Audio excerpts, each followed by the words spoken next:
টি-20 সিরিজের শেষ এবং থার্ড টি-20 ম্যাচে নিউজিল্যান্ড কিন্তু বাংলাদেশকে 6 উইকেটে হারিয়ে দিয়েছে এবং এরই সাথে কিন্তু টি-20 সিরিজটা ড্র করে নিয়েছে।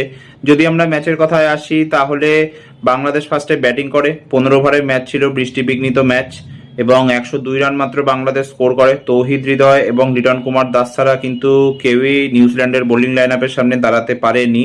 রেগুলার ইন্টারভেলসে বাংলাদেশ উইকেট হারাতে থাকে। তারপরে 103 রান চেস করতে নেমে একসময় কিন্তু নিউজিল্যান্ডের শুরুটা বেশ ভালো হয়নি, কারণ 5 ওভারে 33 রানের মধ্যে নিউজিল্যান্ড 4খানা উইকেট হারিয়ে ফেলে।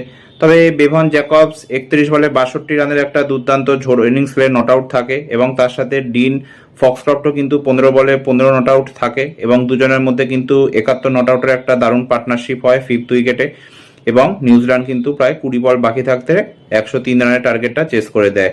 বাংলাদেশ যদি বোলিং এর কথা বলি তাহলে শরীফুল ইসলাম খুব ভালো বোলিং করেছে, 3খানা উইকেট নিয়েছে। তো যাই হোক, নিউজিল্যান্ডের এগেন্স্ট সিরিজটা শেষ হয়ে গেল। ওয়ানডে সিরিজটা বাংলাদেশ জিতেছিল আর টি-20 সিরিজটা ড্র হলো।